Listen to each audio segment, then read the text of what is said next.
Right. Obviously, the 2021 year, the one where Rekkles does come in, I actually think this is the year where the two players, unsurprisingly, you didn't end up on G2 after this year. The two players I think get the most flame from G2 is you and Mickey X. Like, Mickey X because of the whole him and Rekkles thing and how did it work or whatever, and obviously the big drama. And then, but in your case, obviously it was the whole thing where this is where, because you weren't winning, people really were doing that thing of like, oh, he doesn't even play the game. And so, like, they were blaming you for every single thing. What's mad is when I look back, I even went and watched a couple of these series, like for some other interview I was researching. Dude, there's not even that many big int games. You maybe had like one or two playoff games that weren't that good. Aside from that, like, I don't even think you played that bad. Like, how do you think of this year? Because the problem I think is because in the bigger story, the team didn't win and you used to win everything and always go to world. So, like, it has to be considered a failure overall. But individually, how do you actually think 2021 went for you?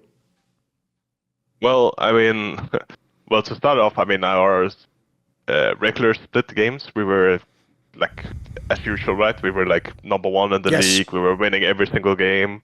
The addition of Rekkles, of course, like there's always, when you get a new player, as I said, it's like always like it's something to look forward to when you get back. Of course, rejoining with all your old teammates is also fun, but it's like there's always like honeymoon phase is real, you know, like you get into a good streak and everyone is getting along and happy until like shit hits the fan, you know, and then you actually then you pass the test of being like a good team or not. Yeah, I think with G2 we had like a lot of things going for us. I mean, obviously Rekkles coming in was a player that, well, he had a lot of just normal AD carry experiences. He played like he also had champion pool issues, of course, like historically. Like Rekkles was not the guy who played every single AD. So compared to Perks, who played like all the mages and everything, it was for sure a difference. But he was like the more traditional AD player, like whereas Perks was the kind of freestyle guy who creative mind. So well, in the beginning it worked really well.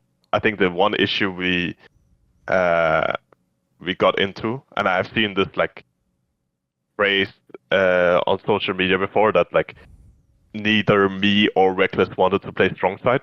I think I think that was like kind of made up.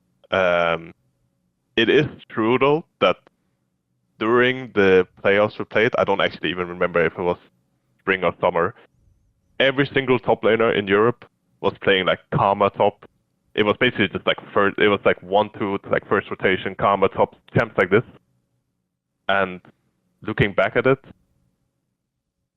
because I think probably at that like I was probably stubborn thinking that this was gonna work for our team, because looking back at it, it made sense when people were playing like all the hyper carries and like top lane Karma had like good matchups into everything in the meta, so you could always be even. You could like press your shield, because back then as well it was like the meta was literally full clear jungle perma, you know. You were playing like Wunder full clearing, you were playing all these champions that just like literally just went full clear, and then they were really strong. So having like a Karma to shield them and just like run in and like brute force fights, like Karma was actually like really strong. It's at least how I felt in Europe, and we were like kind of bought into kind of that whole playstyle. But then we also wanted to play champions like Jhin AD carry, for example, who were not really being played, and like playing like a buff enchanter kind of top lane, or like a front line, which we ended up playing a lot, and then like something that is also like safe on bot side that doesn't really like carry the game per se. It can, but it's not like as likely as if you are playing like Jinx or whatever. I don't even know what was really meta, but like more hyper carry champions. So we've definitely had like a big issue in how we were gonna progress the game, and it ended up being a lot about how Caps and Jankos played out the early parts of the game. But I don't think I never like told my team that I don't want to play strong side or I just want to play weak side only. It just ended up being the way the meta worked in Europe. And I think once we figured it out, it kind of also got too late for us, because then I remember we played like a series against Matt, where I think we were blue side every single game of that series. So I had they had the counter pick on top. I think we were playing as like Armored. They had the counter pick on top every game, and they would always like first rotate Twisted Fate. Like they would always have Twisted Fate on enemy team. And I mean, if you don't really know that much about League, I mean, if they have the counter pick and they have a TF that, like, usually when you pick TF, the response into it is picking something that can't just get ulted on and get one shot. So you don't really want to go into like the super volatile carry matchups. Usually, I mean, there are some champs, maybe like Jax, that can like dodge the stun card or something, but you don't want to go into the. They basically have the advantage in playing the snowball and volatile matchups, and because of that, we ended up spam picking tank every single game. And yeah, that's kind of what killed the team, I think, because after that, there was just like a lot of drama that went down with between like staff and players. For example, this is also where we implemented the playing the solo queue after scrim hours. All of this happened after spring, and I think we never really truly recovered from that. One of the reasons, though, I mean, I think I was definitely also getting like complacent in the team.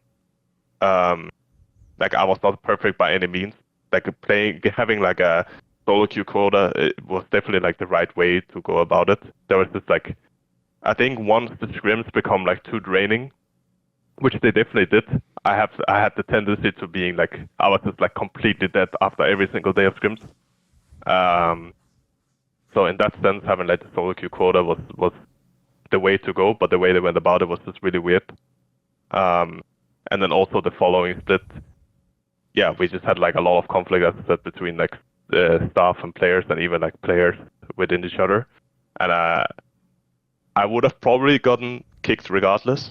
But also, I think one of the reasons that me and Mickey were out as fast as we were is because we had the opportunity to re-sign with the G2 at the beginning of the year, but we declined. So they had the policy of, well, when you are 1 year left on your contract and you don't re-sign, then you are just basically out.